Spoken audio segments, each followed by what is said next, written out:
Since the beginning of recorded history, the human race has been at war. First with members of their own family, then their fellow countrymen, and finally nations at large. Yet perhaps the starting ground for all these conflicts lays somewhere deeper, within the very character of the human condition, in the dark, untouchable crevices of the human heart. It is said that the first iniquity of free will began even before the maiden pilgrimage from the embryo, preceding the very creation of the earth itself, in the forelife of souls in the heavenly realms. The dawn of warfare, some believe, was initiated by a fallen angel, whose trespass against God was pride.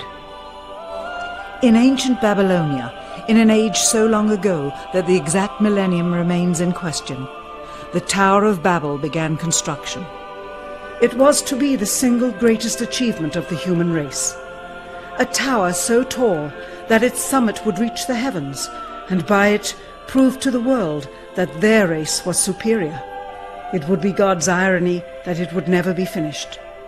Time passed, nations fell, a machine age emerged, and once again the ingenuity of the species which held dominion over all others unveiled what was at the time the most monumental accomplishment ever imagined, the largest machine yet constructed.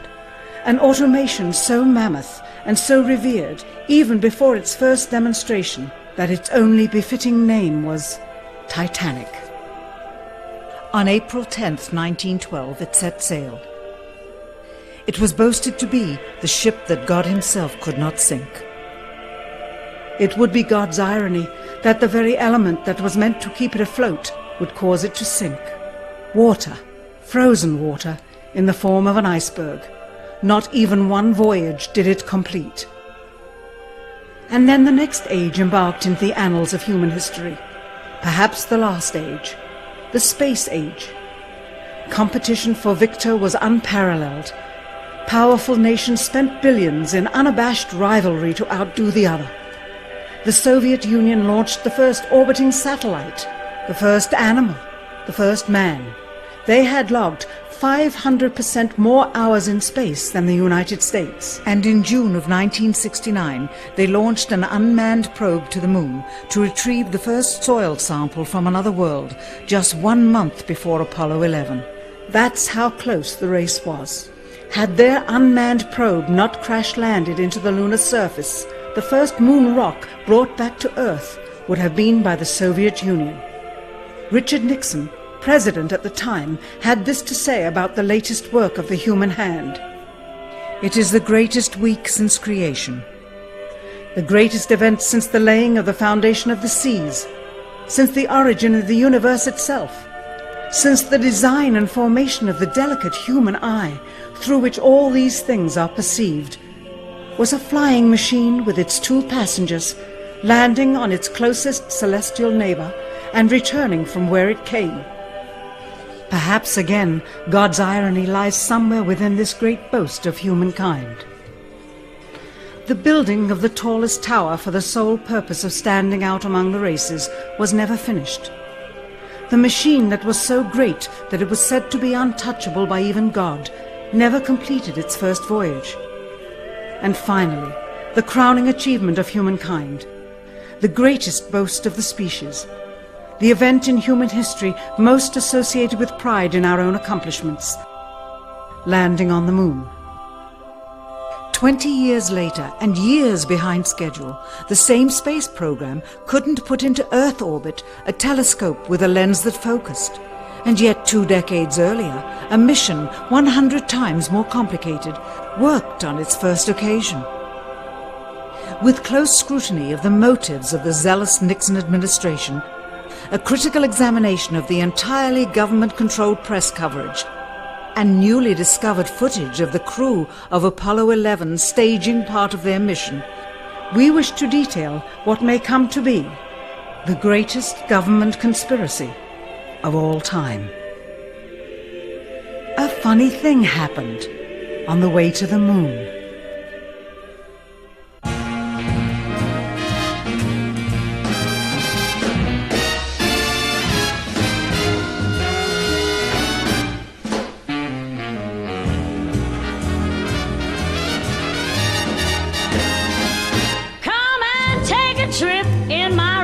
ship. We'll have a lovely afternoon, kiss the world goodbye, and away we'll fly. Destination moon. We'll travel fast as a light till we're out of sight. The earth will be like a toy balloon. Oh, what a thrill you'll get riding on my jet. A destination moon. Oh, we'll go up, up, up, up. Straight to the moon we two. High in the starry blue. I'll be out of this world with you.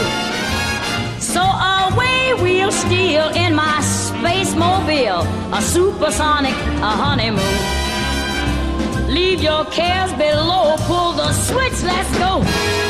A destination moon.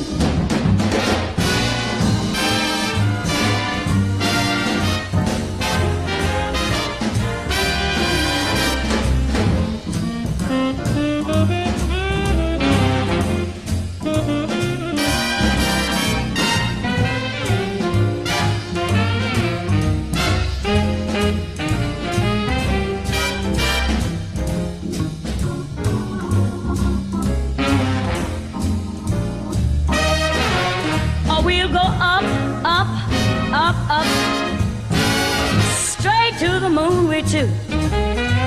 We'll be high in the starry blue. I'll be out of this world with you. So away we'll steal in my jet mobile, a supersonic, a honeymoon. Leave your cares below, pull that switch, let's go. Destination. We're flying high up in the sky. Destination moon.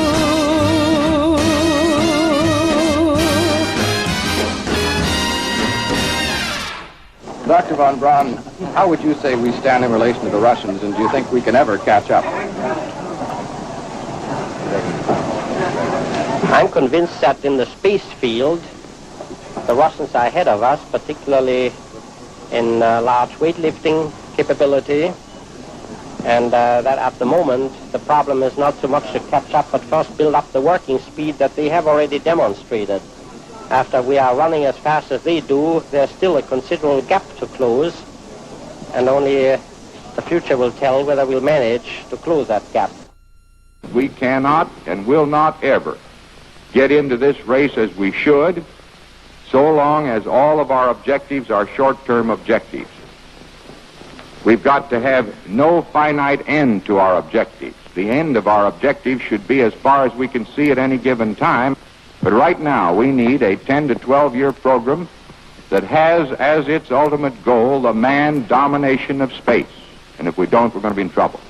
I believe that this nation should commit itself to achieving the goal before this decade is out of landing a man on the moon and returning him safely to the earth. We must assure our preeminence in the peaceful exploration of outer space, focusing on an expedition to the moon in this decade. T-minus 60 seconds and counting. We passed T-minus 60. 55 seconds and counting. Neil Armstrong reported back when he received the good wishes. Thank you very much. We know it will be a good flight. Good luck and Godspeed.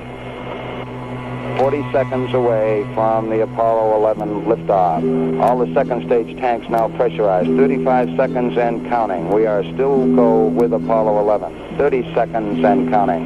Astronauts report it feels good. T-minus 25 seconds. 20 seconds and counting. T-minus 15 seconds. Guidance is internal. 12, 11, 10, 9. Ignition sequence start. 6.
Unbeknownst to the citizenry, high above the Earth, beginning at an altitude of 1,000 miles and extending an additional 25,000 miles, lay lethal bands of radiation called the Van Allen radiation belts. Every space mission in history with humans on board, from both the United States and Soviet Union, from the first in 1961 to the present, has been well below this deadly radiation field. Mercury, Gemini, Soyuz, Skylab, the Space Shuttle, all maintained altitudes well below 1,000 miles. All except Apollo. The more experienced Soviets spent 100 hours in space for every 20 hours of the US. In order to survive the hour-and-a-half journey through this radiation field necessary to reach the moon and return, solid lead shielding between the astronauts and the exposure outside would be required. The mammoth Saturn V rocket used by Apollo was already 35 stories tall and weighed as much as a battleship.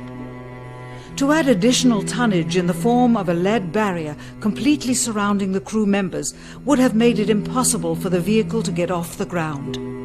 That is why the Soviets, though more advanced, only sent an unmanned probe to the moon. The Apollo spacecraft's narrowest shielding was less than 1/8 of an inch of light aluminum. In 1998, the Space Shuttle flew to an altitude of 350 miles, one of its highest altitudes ever, hundreds of miles below the beginning of a field of radiation that was so severe that the astronauts inside of their shielded spacecraft and inside of their shielded spacesuits saw flashes of light with their eyes shut that they described as shooting stars, due to radiation penetrating first the shuttle's shielding, then their spacesuit shielding, then their skulls, and finally the retinas of their closed eyes. As a result, CNN issued the following report noting NASA's unpredicted surprise. The radiation belt surrounding Earth may be more dangerous for spacewalking astronauts than previously believed. Scientists say the phenomena known as the Van Allen belts can spawn killer electrons when the Earth's magnetic field changes.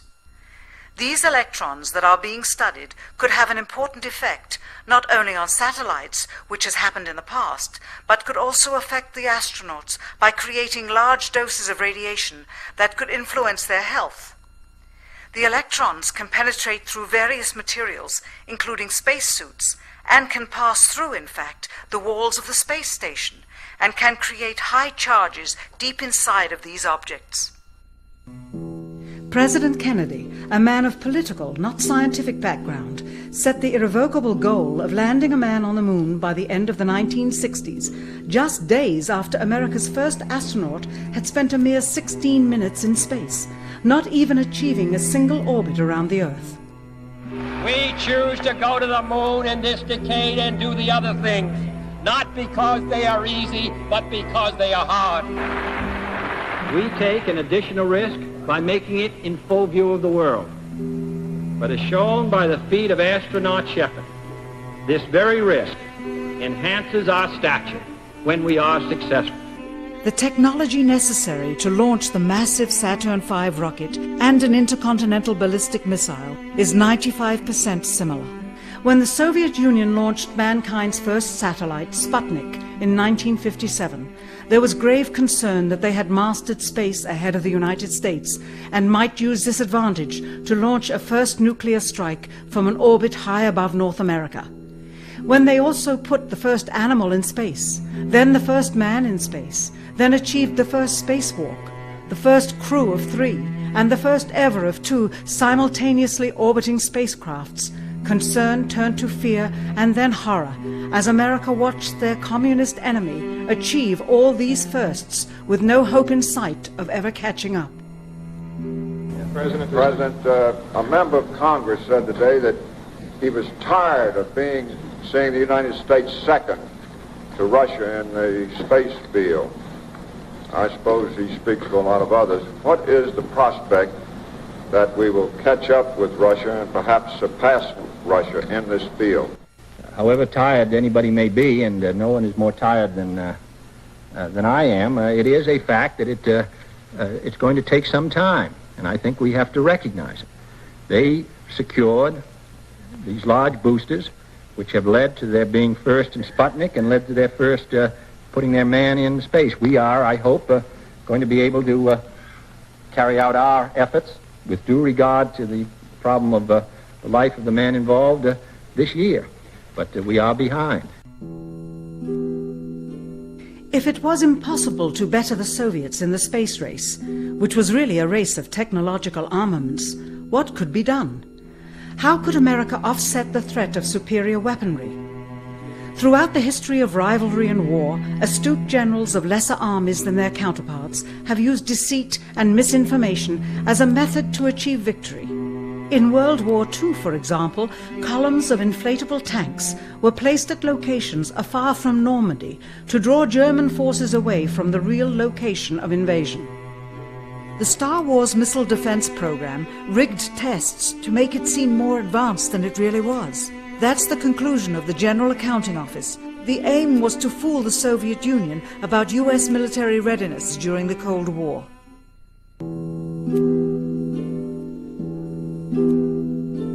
Certainly, it was not possible to fool just the Soviets about US strategic capability in the 1960s, while somehow informing 200 million Americans of the truth secretly.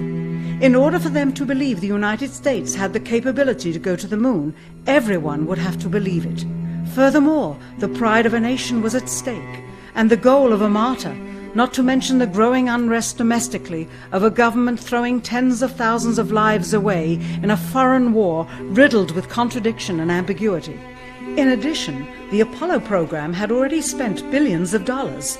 If it failed to achieve its goal with such an investment, it would indeed be a large and bitter pill for the taxpayers to swallow.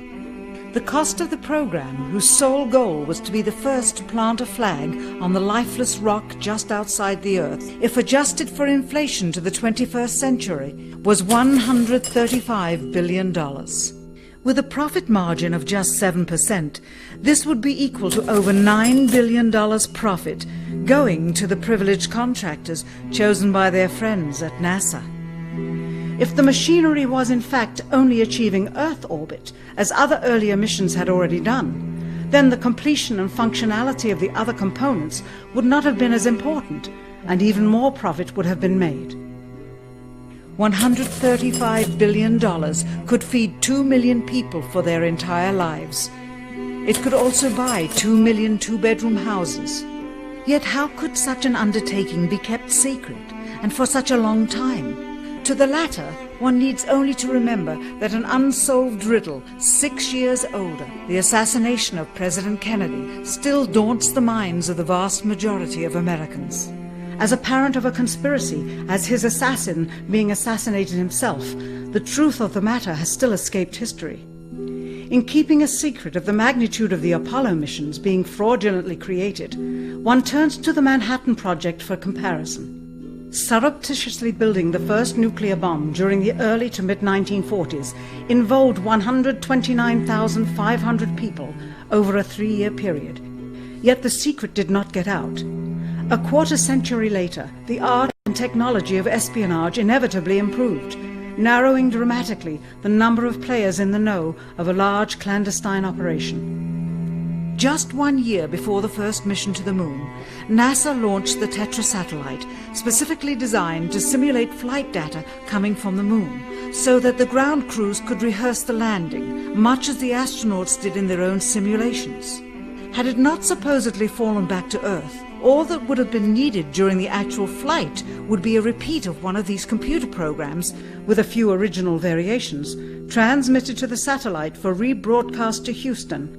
scores of computers and their deceived operators on the ground would then receive prearranged information, including the alleged location, altitude and fuel consumption of the spacecraft, as if it were descending to the moon's surface. If the Soviets tried to find the actual location of an Apollo crew in the hundreds of thousands of miles surrounding the Earth and the moon, it would be tantamount to trying to find a rowboat in the Atlantic Ocean. The fact that the Apollo program was so departmentalized, with various construction and test sites around the country, meant that only a few people saw the whole picture. And for the first time ever, there was no independent press coverage of such an historical event. Whatever pictures and sound were distributed to the public were strictly controlled and previewed by the federal government. They were then disseminated unchecked until this hour. For who would realize that the unthinkable was not only possible, but absolutely true?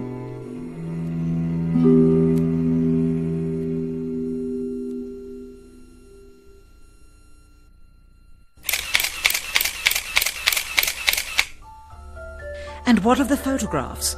What do they tell us? On 3 separate occasions, our office asked NASA's Public Relations Department for every single picture of an astronaut on the surface of the moon, just during the maiden voyage of Apollo 11. Many duplicates were sent. In all, fewer than 20 pictures were found, including first-hand investigation on site at the agency's vaulted archives. Quite surprising, considering the historical significance of the event. These very photographs are the same ones circulated year after year on anniversary commemorations. It is estimated that in just the first 60 minutes on the moon, motivated by the tenuous nature of the circumstances, many more exposures could have been expediently taken. Also surprising is the scarcity of photographs of the mission's chief pioneer, Neil Armstrong.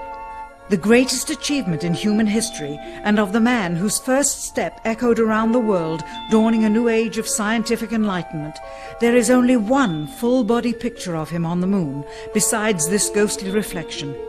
This one, taken by an automatic camera mounted on the side of the lunar module. Perhaps he feared liability, should the whole conundrum later become unraveled. Perhaps he has forgotten that he attested to the authenticity of the event with his signature on this plaque engraved by the federal government. In fact, in the more than 30 years since the event, aside from NASA's initial press conference and the occasional brief anniversary remarks where few questions were permitted, he has never given one on-camera interview to anyone, ever. From an analytical standpoint, photographic anomalies have to be sought out with an understanding of lighting and shadows. The most straightforward is simple. When objects are lit solely by the sun, as all the scenes on the moon were said to be, after all, lighting equipment was not only impractical, it was unnecessary in bright sunlight, then all shadows, regardless of the landscape, will run parallel with one another and never intersect, as shown by this example. In these seldom-seen photographs, obtained from a rarely used auxiliary NASA archival site, it is clear that these scenes were lit with artificial light. These shadows, which are cast at different angles, are evidence that a second light source is being used. In addition, the sun would not cause an isolated hotspot like this, only an artificial light would. Again, intersecting shadows and another hotspot. And again. And again. It is simply impossible for this picture to have been taken with sunlight on the moon. Here, the shadows are shown to be as black as pitch. And yet here, completely in a shadow, the astronaut is lit up like a Christmas tree. How can this be? Or this, on the shadow side of the lunar module. In this magnification of an Apollo photograph, a rock, very likely a papier-mâché prop because of the crease here, is categorized with the letter C. In later releases of the same picture, the letter is gone, probably airbrushed out. Here a crosshair, which was burned directly into the image from the film plate, and thus should always appear on top of the objects in the photograph, appears behind the object in this scene, clearly revealing a composite of two pictures into one. Someone apparently forgot to create a burn crater underneath the lunar module's 10,000-pound thrust engine, despite the fact that during ground tests there was a real concern for the vehicle falling into the hole the engine created as it descended. Here is a Norman Rockwell depiction drawn just 2 years earlier based on the latest specifications and scientific data. In these enlargements, it looks as though the lunar module was simply placed there. Not even one speck of moon dust on the landing pod. As a result, all subsequent flights had to have the same discrepancy, which was explained away by the effect of no atmosphere. And what about stars? On the moon, with no atmosphere, they must have been quite a sight to behold. Yet there is seldom any mention of them, if ever, by any of the astronauts on any of the missions. Undoubtedly, creating a mural with all the constellations properly placed in the sky would have been virtually impossible to create accurately, much less realistically. A competent amateur astronomer would have been able to call attention to the slightest error in measurement. The answer? Not to talk about the stars. Ever. In their post-flight press conference, it was the only question to which Neil Armstrong responded with an absence of memory. When you looked up at the sky, could you actually see the stars and the solar corona in spite of the glare? We were never able to see stars from the lunar surface or on the daylight side of the moon by eye without looking through the optics. I don't recall during the period of time that we were photographing the solar corona what stars we could see. I don't remember seeing any. Years later, though, Michael Collins would remember seeing the elusive stars and wrote about them in Expeditions to the Moon. It seems his memory improved the older he got. Why don't stars appear in any of the photographs? Simply because the proper, mostly closed exposure setting for the camera's iris, set that way to compensate for the bright sunlight on the moon's surface, completely diminished the faintness of relatively distant specks of diminutive light. This answer is true. It does not, however, explain why they never took any pictures of the stars by themselves, with an exposure setting perfect for them. While they took 3 automobiles to the moon, they never took a photographic telescope. Had they done so, they would have been able to see farther into the universe than had ever before been realized.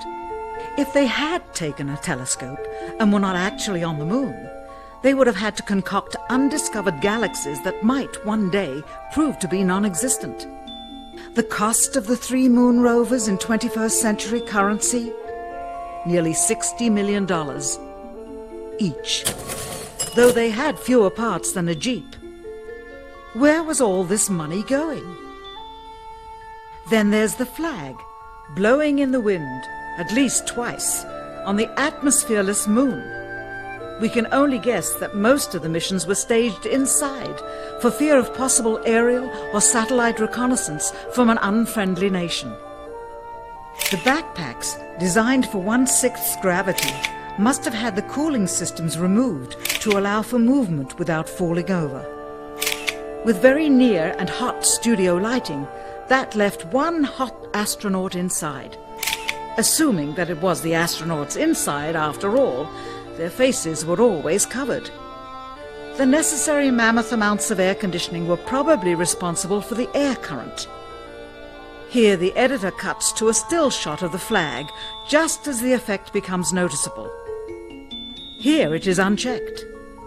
This rare clip, attained decades ago, was never re-released with the inevitable increase in experience and scrutiny.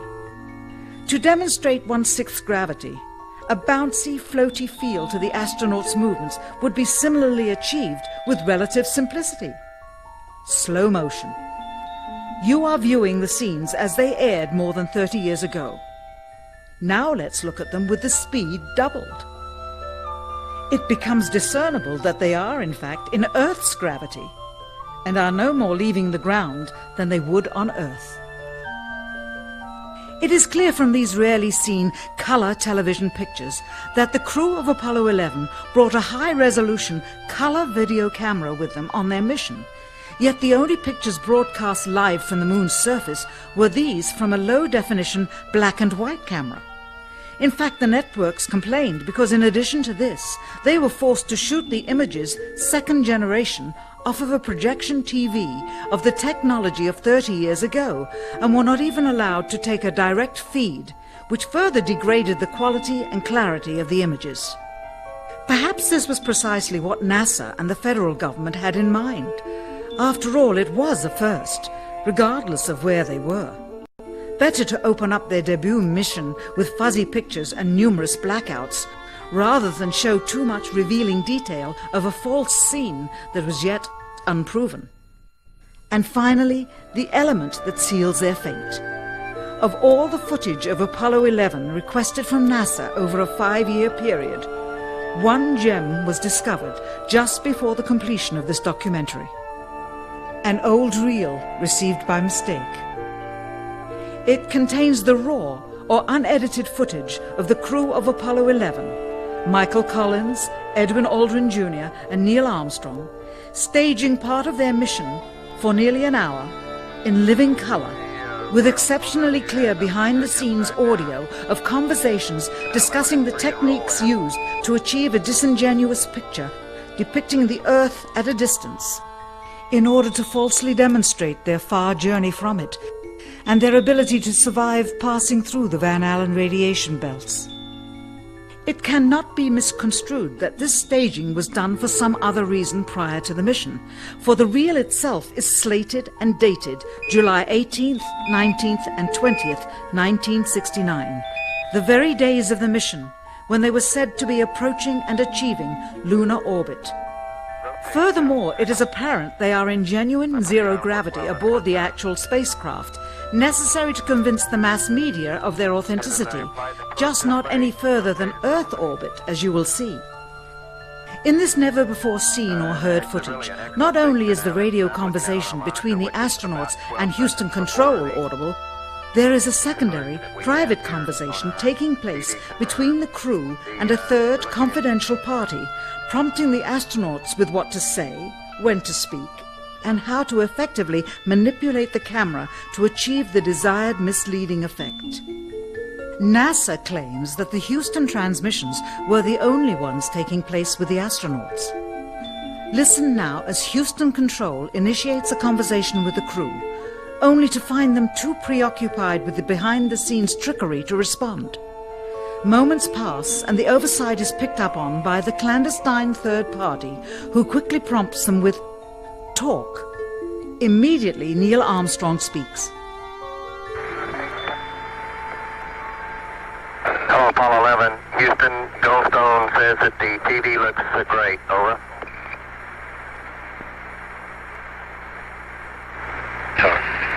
Okay, Roger. We're coming in on Earth. Again, the illusion they are attempting to create is the Earth at a distance to demonstrate their far journey from it and their ability to survive passing through the Van Allen radiation belts. Understand, too, that only about 20 seconds of this raw footage was ever broadcast to the public, and these conversations discussing their deception were believed to be private, until now.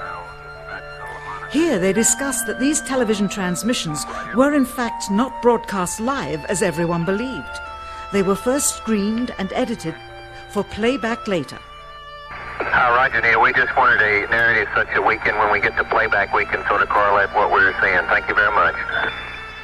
Here they discuss the fact that they have turned out the lights and have blocked out sunlight from entering the spacecraft through the other windows, as to not cause any reflected light to fall onto the spacecraft's wall in the foreground. Okay, very good. Well, we shut out the sun coming in some of the other windows into the spacecraft, so it's looking through the number one window, and there isn't any reflected light.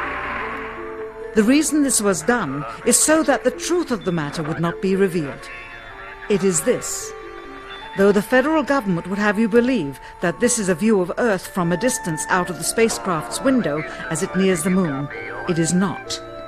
What they have ingeniously done is placed the camera at the back of the spacecraft and centered the lens on a circular window in the foreground, outside of which it is completely filled with the Earth in low orbit.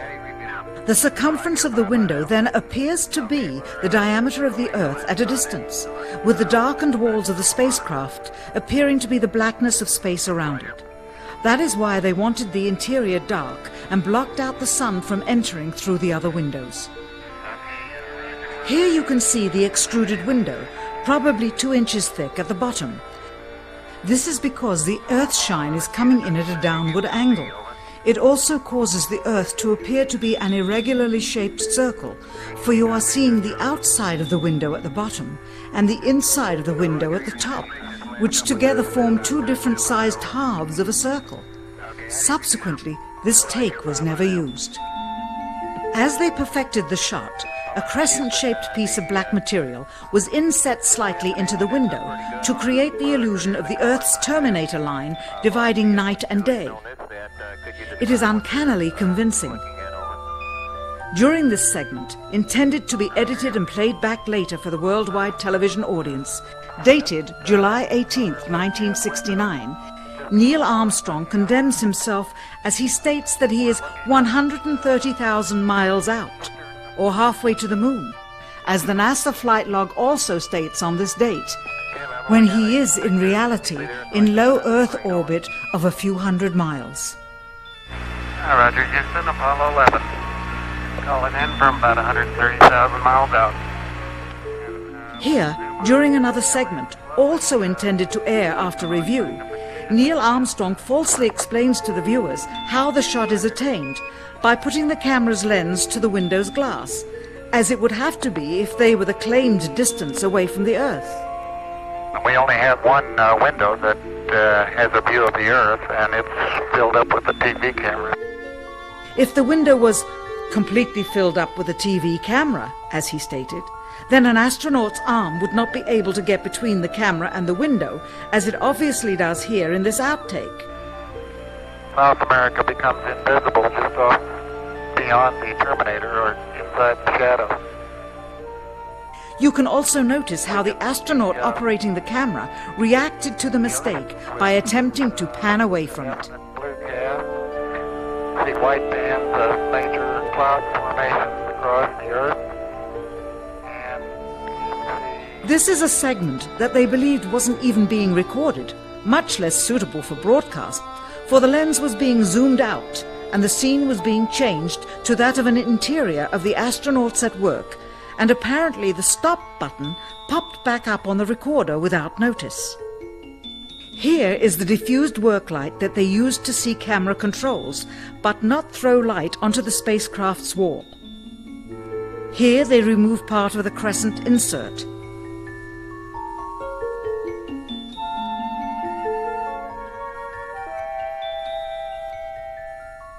Finally, the iris is opened up and you can see the real location of the camera and the very bright and near Earth out the window. Here is the slate for the 19th of July, and the same shot of trickery on the 19th of July, and then the 20th, and the same misleading shot on the 20th. Later that evening, they were said to be walking on the moon. How can this be when they were in Earth orbit only 9 hours earlier, and the moon is some 3 days' journey away? Furthermore, if they genuinely went to the moon, why would they be faking any part of it? Why this trickery with the window? By faking being halfway to the moon, it becomes apparent that they did so because they could not even go halfway. It thus confirms that the stumbling block to their success was the lethal radiation of the Van Allen radiation belts. Since the same equipment was used on the subsequent missions in the 40 months that followed, none of them could have gone to the moon. They only increased their proficiency at staging them. When some TV viewers of the second manned mission to the moon telephoned the networks complaining that reruns of I Love Lucy were being interrupted, it became clear that for the taxpayers, once was enough. But it wasn't enough for the government and contractors. Billions of dollars of pure profit went with each return. How coincidental that the following mission would have the element of life and death jeopardy. Apollo 13. Now the public would take going to the moon more seriously and be reconnected with the drama. We now realize that perhaps the reason Neil Armstrong has never given an on-camera interview is because he doesn't want to lie anymore. What threats may have been made upon such honorable men or their families to possess their reluctant cooperation and later ill feelings towards perpetuating this still darkened hour in American history? NASA's highest-ranking official, James Webb, resigned without explanation just days before the first Apollo mission. Why, when he was on the threshold of achieving the greatest accomplishment of his career? All 3 Apollo 11 astronauts also resigned shortly after their return. On the 25th anniversary of the event in 1994, Neil Armstrong made a rare public appearance and held back tears as he spoke these brief cryptic remarks before the next generation of taxpayers as they toured the White House. Today we have with us a group of students among America's best. To you we say, we have only completed a beginning. We leave you much that is undone. There are great ideas undiscovered, breakthroughs available to those who can remove one of truth's protective layers. He is that layer. Perhaps someday soon, with the uncovering of this footage and its meaning, the true patriots of America will rise up or come forward and free the citizens and themselves from the sin that so easily entangles and from a federal government that needs to have the gangrene cut off. Even if the government's destruction would come from the truth, then it is not worthy to stand, and its betterment would inevitably follow. All of us are mortal. All of us will die. Perhaps the seeking of a clear conscience before that hour will motivate the truth into the light. Perhaps as citizens we should offer amnesty for this and other crimes of history, for facts from those involved, before the truth perishes with them. Why must we wait until the year 2017 to open the Kennedy assassination files? Perhaps they will not even be opened then, for the law that reluctantly stipulates their release says so with this clause, quote, with the exception of documents certified for continued postponement by the President. Whoever believes the citizens to be too immature for the truth are too immature for power. The truth will always set us free.